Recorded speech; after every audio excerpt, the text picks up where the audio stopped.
I personally believe that if it wasn't for social media, no one would have seen my art apart from friends and family. Wow. I remember, actually this is a story that not many people know. When I was at university in Canterbury, they've got this shopping centre called and they sell art. Got an email saying, long story short, art and business don't work. Art and business doesn't work. Yeah. But then they sell art. Yeah. So I was like, right. Okay. Right. So that's one of the things that cut me as well. And so yeah, with social media, it's helped me a lot. So you think that it's been more of a boost for your art and the work that you're doing outside of, for example, physical? Because if we took away social media, you would have to rely on those people in order for your art to move forward. You would have to rely on that person and go to them and say, hey, this is my art. And they would basically have your life and your livelihood in their hands. So for you, it's propelled you. What about, the rest of you guys? I mean, even yourself, Olivia, you're a singer, and we see a lot of artists online. We see singers putting out their work. Has it been something that's helped you? And have you actually experienced criticism as well, online or on social media? I always kind of say that I'm a bit of an old soul, so I don't really think I really have got my head on social media that much. I'm really not good at it. Yeah. I know I need to work on it and be better at it for my own sake. Right. But again, I guess that's just a process. But it's like, so far, when I do put things out, you can work with Instagram and promote things, and I have actually received some really, really, really nice feedback. Like, I have people that I don't know, and obviously new connections that I'm able to make. So, I mean, it's still early days still, because people just say negative things just because they're behind the keyboard. Do you know what I mean? Yeah, So keyboard warriors, that's what we call them. Yeah, so for me, again, like you said, Nigel, like it has got my music out to people in Australia. Do you know what I mean? Wow. I don't know how. Yeah. Do you know what I mean? So it's like it has helped a lot, and it's definitely good. Like I use it for good. Yeah. Definitely, I do. Yeah. It's still Anyone so tricky. It's still so tricky. Yeah, but you can't even complain about it because it has really helped. Yeah. It's like a two-edged sword sort of thing. Like that's just the age that we're in. You can really But we get can caught use up. it though. We can utilize it and use it in a good way. Yeah. What about yourself, Solaris? Have you found that social media has helped to boost your profile, or have you experienced a more negative aspect to it? Well, I would say there's two sides to it. Like, I was an old head on social media, but like up until a year ago, I was told you need to boost your social media presence, and I've used that, and it's nice because I put some saxophone videos out, me playing sax, me playing bass, whatever, and like the responses are really nice. Like, it's beyond what I feel like I expect or deserve at this point in my career, but at the same time, it can be a bit challenging because you're managing expectations. You put out something, people expect more, and also if you put out something that you just like, but it's not necessarily what you would say that is your craft, but people are expecting more of that, then it puts you in this different space when you're putting out, okay, this is what I actually want to do, and people are like, yeah, but we didn't really follow you for that type of stuff. And I feel like I'm there now, and what I do to... Do people actually come out and say stuff like that? Like, excuse me, this is not what I wanted, and I've subscribed to your channel, your page, or whatever. This is not what I signed up for. Not really, but like you can. It's like I feel like sometimes it's like anxiety. Like I remember when I realized that I had mad anxiety that last year in April. I was just like, wow. But anxiety comes into play there because it's just like when people come up to you and say, "Oh my gosh, you're so great at saxophone, so on and so forth," and you're like, "Oh, that's amazing," but like, I do all this other stuff too, and then you go somewhere else and someone says, "Oh my days, you're such a great cellist, oh my days," and you're like, yeah, but like, me doing classical music exclusively is not what I want to do, or me playing jazz exclusively is not what I want to do, I want to merge these stuff. So in your mind, you're just battling with the idea that if I do what I really want to do and show these people what I do, like I'm going to let these people down, and so forth. And social media can come into play in that because you see your numbers blow up so quickly. But as soon as you start seeing numbers decrease, then you start thinking, what did I do wrong? But then again, you just gotta like understand that you are not exactly who you put out to be on social media. So like, sometimes you have to tell yourself it's not that deep, even though it is. You just tell yourself it's not that deep. Put yourself in that position so that you're like mentally stable. Fair enough. I think that's a really the perfect way to kind of segue into that conversation as well. Like I mentioned before, I really wanted us to talk about mental health as well. Just because I really do believe that a lot of creatives can sometimes feel quite alone. I know, like, for example, even with myself, I would be maybe considered as a creative to some people I wouldn't. But myself, I do see myself as a creative.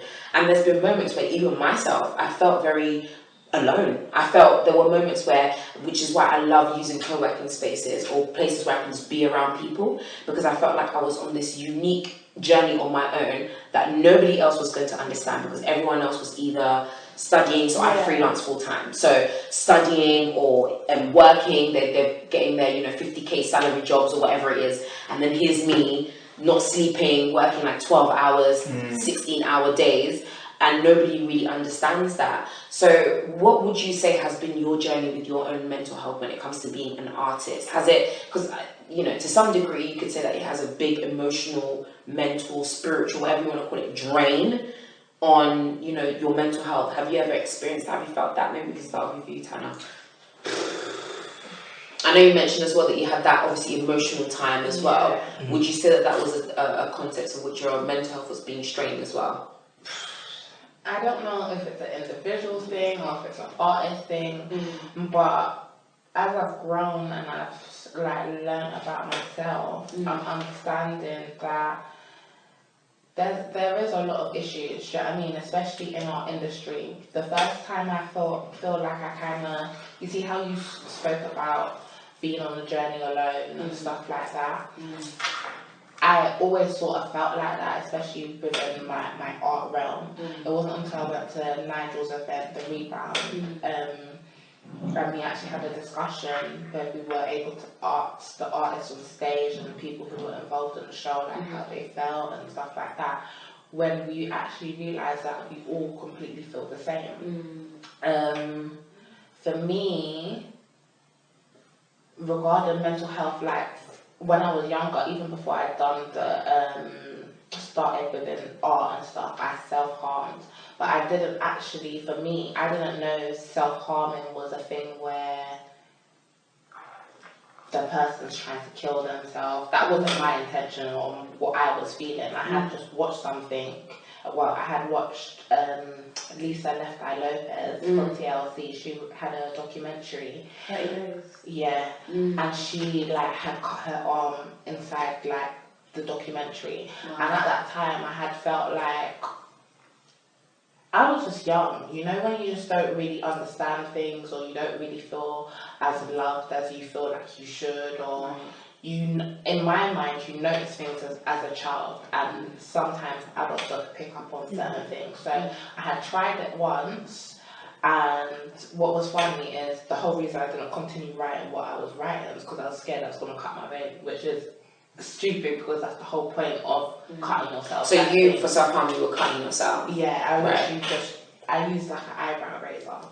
And then the second time that I done it, because that was just a one-off sort of thing, but then the second time I done it, I had an actual argument at home, and then I was like, I already done this because of you, and blah, blah, blah. And then, my mum was like, alright, go and do it again, kind of thing. But it's not in my mind, I know it's not something that she really took in or even understood that that's what I was saying, kind of thing. And I'm that type of person. I'm really if I say I'm going to do something, for some reason, I feel like if I don't do it, I have to follow through. Wow. So if I say I'm going to punch you or I'm going to fight you, once I've said it, I have to now do it. Do you know what I mean? So it's once I had said it and you had co-signed it, it was okay, go and do what you're doing, kind of thing. That for me, at that time and at that age, it's looking back on it, it's a scary thing, because I remember the night that I had done it, it was bleeding so much, I didn't know whether I was going to wake up the next day, kind of thing. But I was still not even smart enough to go and be oh, I'm bleeding, or I need to go to the hospital, kind of thing. It's not something I got stitches for. What I feel has annoyed me a little bit is I didn't realise until probably this year, maybe probably about 3 months ago, that really and truly, all of this, not to say it's a cry out for attention, but it's all because you didn't know how to communicate. And what I done this when I was 15 years old. I'm 26 now.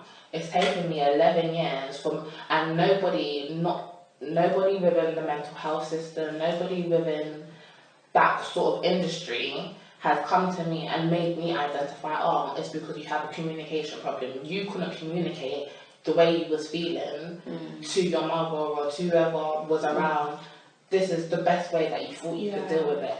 I feel like there should be a lot more help out there that should be able to facilitate these things, because really and truly, I don't think I would have cut my arm if I hadn't watched the TLC thing. But it's crazy to say that I can understand the relief that comes from somebody cutting their arm. Do you know what I mean? And was it, sorry to interrupt, just to ask, was it something that you were doing continuously, or was it just twice? So it was just those two occasions. Yeah. But you still feel as though it affected you so much that only now you've gotten to a point where you've been able to kind of heal from that. Yeah, because personally, I feel like as much as I'm a lovely person and I feel like I had a lot of anger in me, and I just didn't really know how to communicate that. There wasn't really, the only person that I feel like I could communicate with on a certain level, somebody who can understand me completely, was my cousin Shan. But she's only 7 months older than me, so we're going through life, experiencing life at the same age. I can't look to you to ask a certain question, because really and truly, we're doing the same thing, do you know what I mean? So it's one of them ones where, it's hard to explain, but I feel like there should have been something put in place that helps people with those sort of thoughts and those sort of feelings. So it's been hard, but I do feel like with art, with God, I come to a place where I understand these things and I'm able to use my experience to help somebody else. I know that that's not the right way. I know to myself that I would never cut myself again. But I've also been in situations, or I've identified situations where it's like, okay, I'm feeling how I felt when I did do that. Do you know what I mean? So when I do feel like that, I know, okay, ding, you need to take a step back or calm down or relax because you're getting stressed or anxiety. Do you know what I mean? So, yeah. Right, so first of all, thank you so much for even sharing that, because that was seriously deep. That was some serious stuff. And the fact that you just laid it on the table, I really appreciate that. Thank you so much for sharing. But I think one thing that's interesting about what you were saying is that you felt as though, for you, art, it was a release. Art helped you to relieve those emotions that you're going through, that pain that you were experiencing. But I wanted to ask you guys if you've ever felt the opposite. If actually art for you, or being a creative, quote unquote, because some people are a bit funny about that word, but being a creative or an artist actually caused a lot of your mental health battles, or just you going through kind of like dark moments in your own time, in your own life. So I don't know if I wanted to throw it out to you guys. Solaris, maybe you've got something to share. I think I really touched on the issue, like being creative, giving people what they want compared to what you actually want them to see from you. Another thing that, like, being creative, like, I wish I knew properly, in-depth experience, someone tell me from the get-go, is that being creative from the beginning, like, money is a big issue. Money is a big issue. And the thing is, it's a bigger issue. Let's talk about it. What I face is, like, it's what people are seeing compared to what people actually, like, know. Wow. So, like, people are seeing, oh wow, like you see a creative on your Instagram or your Facebook, and you're like, wow, this person is doing so much. I aspire to be like them, or I should be doing that stuff. Right. But you never know the story behind. I might be doing shows, but then like what I'm struggling. I said this at the Rebound, and it's not changed so much. I'm struggling to get £1.50 to go to the show anyway. Like money's been such an issue, just because being a creative at this stage is so inconsistent, supporting self, and also you know, when you get work, it like cuts down on your creativity and I have a big fear of like getting a job, getting as in a job outside of your creative. Getting a job, being like sufficient with the money, and then just falling into I'm working. You know, let's just put that music because like my dad told me from the get go, like, yo, yeah, you can be working here and that money, so on and so forth is good, but then when you have kids, and then when you have a wife, and you have a house, you got a car, when you got all these things that you need to pay for, that little job isn't gonna help you. Like, you're gonna be working that job and feeling good to working that job because you need the money. And like that's why I was so adamant, like, okay, let me push this music thing so that in the future that it will pay for me. But right now at this stage, like, yo, I'm doing these shows and I'm smiling, and I'm getting home and like, I'm hungry, like, yo, where's the food? There's no food. I gotta go do another show. Like, it's like, and it really hits on your mind because like when you're not eating, you're thinking erratically, and like when you're like, I gotta go here and here and here, but I ain't got the money, you're thinking erratically, and and then the last thing that hits you is, I need to call someone for help. But you don't want to call someone for help, one, because you've got that little bit of pride in you that you don't know that people see you as this, like you're doing bits. So if you're doing bits and then someone's asking you, yo, I need like £1.50 in my house, I can get here, then it's like, it shatters their illusion. And you kind of don't want that. But like I've been just dealing with, you know, just like being able to be like, you know what, screw it. If I ain't got no money, I'm gonna call bro. If I need to do a job, I'm gonna do a job. Whatever it is, just do it, because at the end of the day, like, the stretches you go through now will be stories that lead to success in the future. So that's where I'm at now. Yeah. What about yourself, Olivia? You know, have you ever felt as though, not necessarily pressure, but just felt as though, what the hell, is this still something that I want to do? Because you're thinking, music, is it going to pay that much? Is it going to pay the bills? I think all the doubts that I have to do with music have always been external. Always been someone else putting their thoughts on top of mine. That has always been that.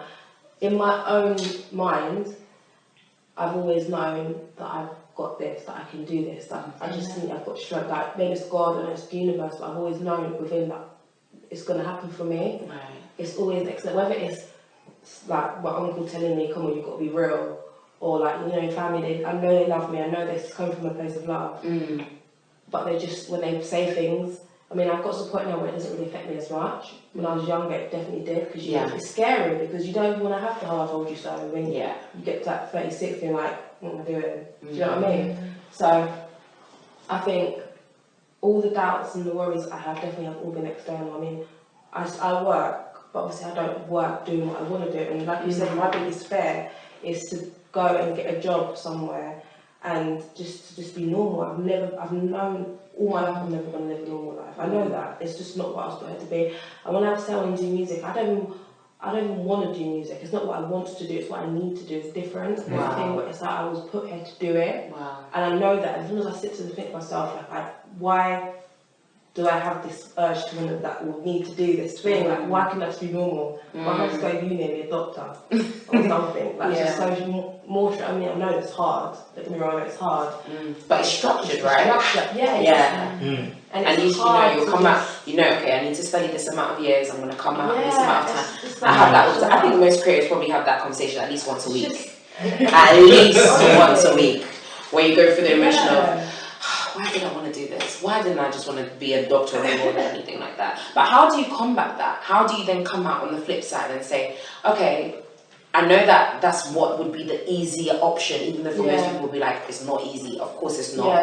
But what makes you come back and say, no, I'm going to keep on? Because there's just nowhere I'm going to fail, and there's literally nowhere I'm going to be stuck in retail my whole life. There's no chance. Like, literally, the concept of doing that and just being a coulda, shoulda, woulda person, that just doesn't. And what people don't understand, and it's like, only speaking to my really good friend, that I realised that it's not just, I had the idea in my head, and speaking to her about it, and she confirmed what I was learning, was that it all starts within you. Like, I know everyone says, you know, it all starts within you, but it's not just a law of attraction where it says the thought you know, thought to come things and what you it's the actual mindset you have. It's like you have to have that boss mentality, and I've only recently learned about it, so I'm gonna try it out for a little while and see how far it takes me. Come back to us and let us know, please. No, I am, but I think it's a thing where it's like I like it. It's like you have to have that mentality where you don't feel sorry for yourself. Shit happens. Like, okay, yeah,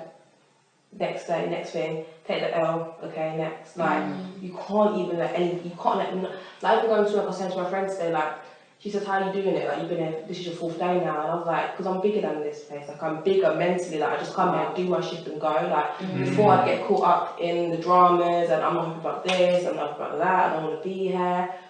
It's literally change of attitude, and once you have that change of attitude, I'm telling you, things will start to flow. Even this situation you see here now, it was only after I had that change of attitude that Nigel messaged me and was like, do you want to come? And just him saying that to me was like, it was a privilege to be asked to sit here and to be treated as an artist, you know, to not just be a standard girl from South London that's just doing something. Do you know what I mean? Like, it's like you've been asked to come here as an artist, as a creative. And it's like, that's how everyone gets to where they are. It's that actually, not a single successful person feels sorry for themselves. No one. Do you know what I mean? No one. When you see people who've got the talent and you think to yourself, why aren't you doing what you're doing? Why aren't you getting paid? It's because they feel sorry for themselves. There's a mindset that we all have it. We all go through it. We need to stop it. Like, we haven't got money. Oh, yeah, we're working a shitty job. Next. Do you know what I'll say? The anthem of 2019. This has happened, but we move. That has been like my anthem. Anytime something happens, I'm just like, we move. Even though I'm like, you know, tired, we move. But, you know, Nigel, I wanted to ask you as well, actually, because you mentioned quite a few different things as well, and it related a lot to mental health. So you mentioned rejection. So the fact that you went to these art people and they were basically like, we don't mix art and business, which still doesn't make any sense. But, you know, still doesn't make sense, but, you know, so rejection. And then you also saying that, you know, even before we were having a discussion earlier about like, I just need money, I need to be rich right now so that I can do, and I can at least take the visions that I have and manifest it into reality. So what about yourself? Have you felt as though there was any particular moment where you really felt like your mental health had basically taken a knock, and how did you manage to bounce back from it as well, and to say, do you know what, I'm going to continue as well? Because we've all had it, I've had it, clearly we've all had it on this table. I think it was the years 2016 and 2017. 2016 was just the last drop to just take abuse from customers in Brixton and be just basically. Sorry, I shouldn't laugh. Damn. You know, there are stories, but that. Okay, one story. One woman, thought I was sexist because we ran out of perfume that she wanted that was on sale. She said, I hate women. I was like, how do I hate when this is a do you know what? It's okay. That's the kind of stuff I went through. Right. It was mad. Yeah. And then that's not even mentioning the thieves, but we move. We move. Just hurting myself coming to this place. At one point I was walking to work. Wow. Because the money was terrible. I remember I had actually gotten subscription and softwares to try and work on while I was going to work. I had to stop all of that just for the money to make sense there. And then at one point I was doing a night shift plus working there. Wow. And then fast forward, me and my actual manager, we quit on the same day. Wow. And I was like, okay, cool, we're doing this. That's not a good sign if the management's quitting as well. Yeah. Fast forward to 2017, I'm thinking, yes, this is my time. I'm going to bang out the artwork. I was doing artwork consistently all that time, but when you'll be reminded of certain things that you have to live up to, and as in things that people are telling you have to live up to, or yourself, you feel like you're saying that, well, this is the standard, I have to keep raising the bar. You know what you have to live up to personally, and sometimes when someone says it back to you, it has twice the sting because you already knew it. So it's like, why are you not reminding me I'm already doing this? But it was like, my friends are like, oh yeah, just keep working, do what you need to do. But it's like when it came to family, it was like, maybe you should go. I was always pushed to somewhere else, and I don't blame them for that because they're not wrong. But I liken it to the argument of faith. So you're gonna believe in God. You may have that experience, but when you come out of church, you believe it's a path already set for you. So like you said about education and getting into work, those are paths that are set for you. Right.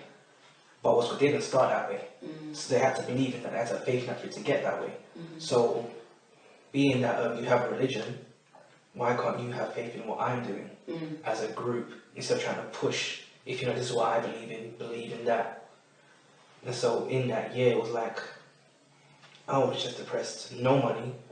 I was just in my house, just doing nothing, just feeling like crap. People invite me out, and like, even when I could go, I was like, yeah, no, I don't feel like this. And because the support I was getting was not the support I needed, and getting that's when I decided to change my mindset. I ended up going back into retail, but my mindset told me, do you know what? This is not your main thing. Right. This is the thing to help your main thing. When I had that mindset, I didn't mind what job I was doing. Yeah, exactly. That's why I think I am. Exactly. 100%. So I just went, I was producing artwork every single week. The last 2 years I produced more artwork than I produced in the previous 8 years. Wow. But what caused that shift? Because I think some people that might be watching might look at it and think, yeah, would you say that? Would you say it was hitting rock bottom that said, well, listen, what do I do at this point? Yeah. I think there's certain levels to rock bottom, because I think everyone has pillars that if one pillar knocks down, you rely on these ones. So I think I just got knocked down several times, and then seeing the pillar closest to me, the reaction to me, that's what was like, okay, no. But just to add on, I think you have to be careful how you heal. If you end up healing by yourself, then you have a certain reaction towards people. And I think that's one thing I'm struggling with now. When you heal with people around you, it's much easier to move forward. Yeah. Because even I healed by myself, essentially. And that's got me in a place where I am happy to work with and what's it called? Communicate and everyone on everything that I'm doing, but I'm not doing a lot by myself. Then at the end of the day, you need to just be able to rely on yourself as the only person you can rely on. And it's probably the best way to heal, because when you're with people, you're always going to think, oh, so I've always got someone to lean on. Yeah, that's one thing I would teach my children, that I don't want them to have best friends, because when you have a best friend, that person has so much power over you. Yeah. And I had a best friend, and when I fell out with my best friend, I felt so lost.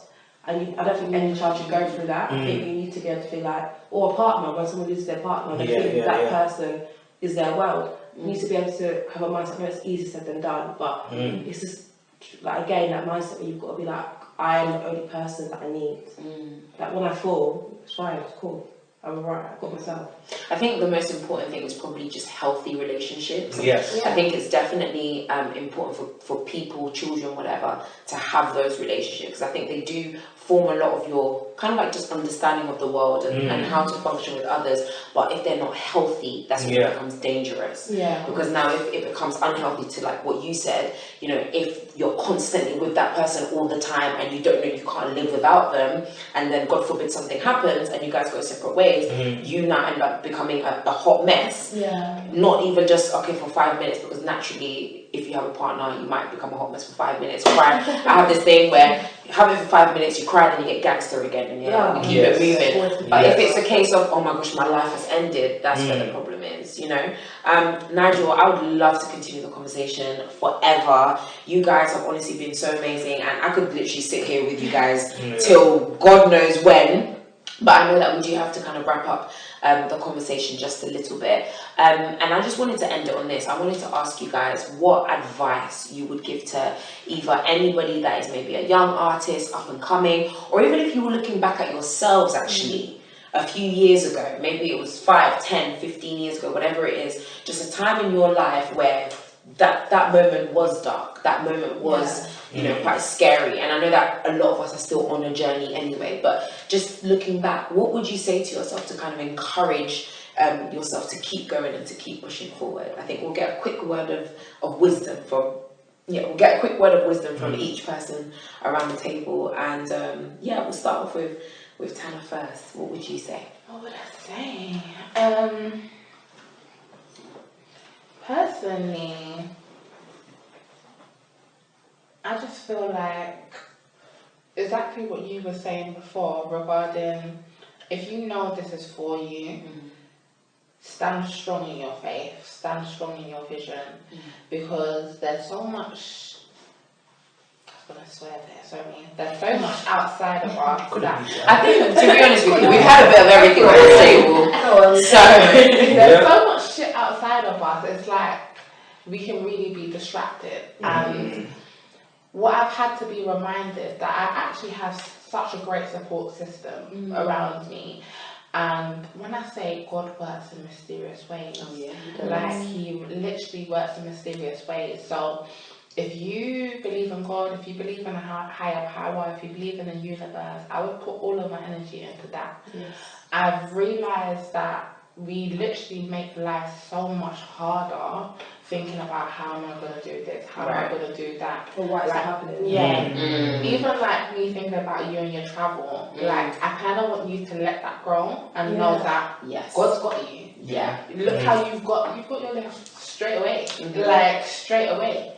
So in my mind, it's one of the ones where we have to kind of like own our power and just know. That's a win. Yeah.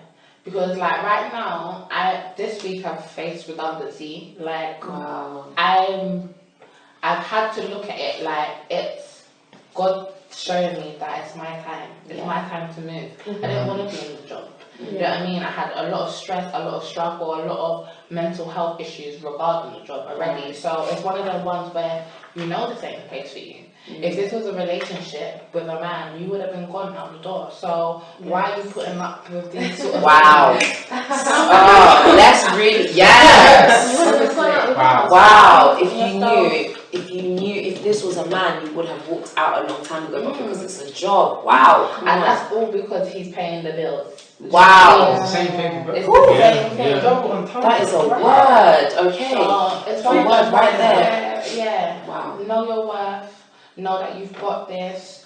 Know that in your darkest hour, God is still in the room. God is still in the situation. That's so right. push on, press on, we move. I love it. What about yourself, Olivia? It's funny because coming here, the route I took was the route I took when I first went, first of my big music step. When I went to college, and I remember sitting in a tube here and I was thinking, God, I remember taking last time I took this. And all the feelings that I felt going to this college, it was the first time leaving South London by myself. And just feeling like it's terrified. It was like the first big move I've ever done with music. So like, I was thinking about that and I honestly thinking if I could just speak to my younger self, I'd say everything that you said.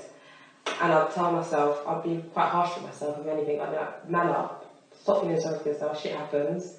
When like stuff would happen to me before and I'd sit there going to my sister or to whoever and moan about it and complain about it and they're reliving it over and over and over again.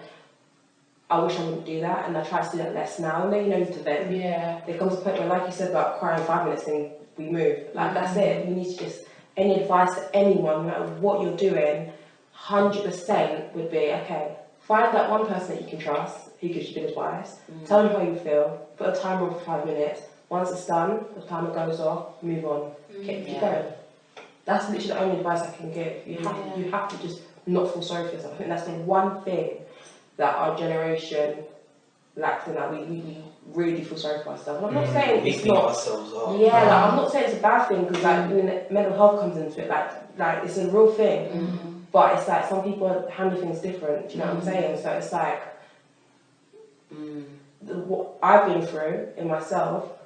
I'm able to just take the L and move on and just keep strong. I'm getting stronger and I feel I'm just as strong as I've ever been. And I know that this new mindset mentality is gonna show me the results that I've been thinking to myself because I believe in God, I believe in the universe. And I'll be like, why is nothing showing? It's like, it's a real thing. Like when shit happens, it's 100% because God is just making you stronger. Like it's like sometimes you're like, okay, God, I can get it. Like How about those moments I'm like, oh Jesus, I've had enough. Thank you. Okay. Thank you very much. You proved your point. Thank you.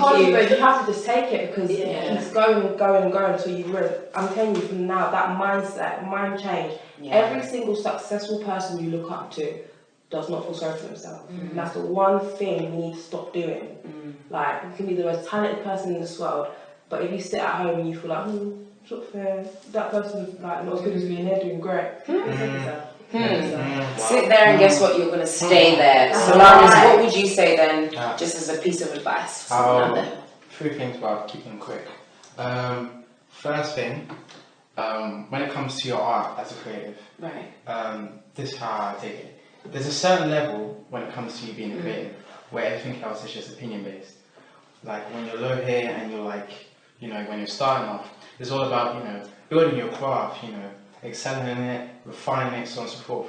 Once you hit that stage, and you will like kind of feel it when you hit that stage, everything else you do and what people say about your work is opinion. It's just their opinion. There's a point where it's like objective. Like if you start playing an instrument now and you start making sounds, obviously a lot of people might say, "Oh, it's cool, but it's, you know, it's not that great." But once you like practice and you refine your work and you work hard at it, from there everything is opinionated. If people say they like it, they like it. If people say they don't, they don't. But it doesn't. It's not objectively true when it comes to your work. Cool. Second thing, you talking about it is not you doing it. That's a big one. Right you there. talking about it is not you doing it. You can say all your ideas, so on and so forth, but if you're not actually doing, if you're saying it, it's not even a step of you doing it. I would say that, just be harsh. Like, do your stuff, and even if it flops, like they say, aim for the stars and you touch the sky or whatever. But yeah, do that because you talking about it. It really feels like you're actually doing it. Even me, I'm talking about plans I want to do in December. I'm telling everybody, but like, have I even booked the venue for the event I want to do? Wow. No, I'm too excited by me talking about it to say, like, then actually do it. And then the last thing is there's a market for everything. And you might do something now and you really believe in it, but not everybody's seeing it. Trust me, there's a market for everything. There's always someone who wants what you're doing, what you have to give. And also, quick last thing, I call it the ASAP Rocky complex. Just because this Lil Yachty. Remember, if you know Lil Yachty and his song, I know you want this for money.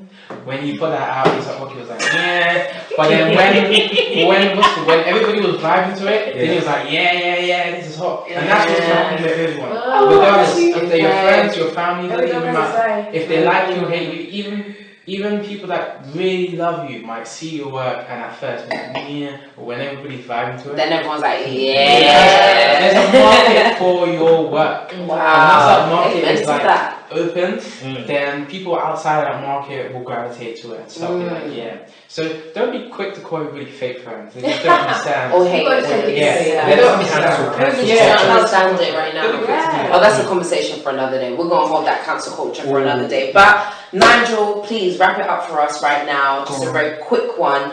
Just some advice that you would give, or even if you were looking back at yourself a few years ago, what you would say to yourself if you were. If I were looking back at myself, I would say everything you've been through, especially education, understand what it can do for you personally, not the things it puts on paper. Oh, wow. Okay. Yeah.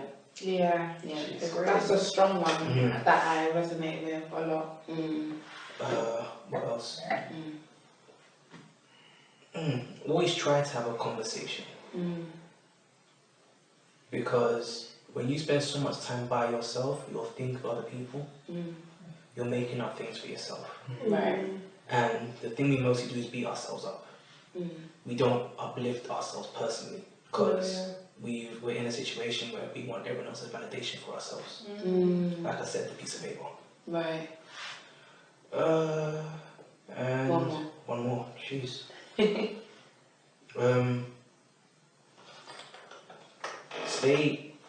Understand who you are. Stay strong in who you are, and understand that it's not. It doesn't need to be perfect, but you've never needed to be perfect. You just needed to be you. You're more than enough. Trust me. I told you this already. Then enough. And one for Solaris, always learn how to lock off the shell. Always learn how to. Don't gas me here. Don't Say that again. always learn how to lock off the show. Hey, and with that, well, guess what? I think that is the perfect place to end with the roundtable conversation right here. But always know how to lock off the show. As you can see, this is exactly why we've come here today, because of the important conversations that we need to be having as creative artists or just people that are on that entrepreneurial or self-employed journey. Thank you so much to each and every one of you for joining us this evening. You guys have been phenomenal, and thank you so much for being so open and honest and sharing as well, because that I think has really added to the conversation too. But of course, this has been the Rebound Roundtable, and of course you've been with your girl Missy T. Thank you so much, and I'll see you again next time.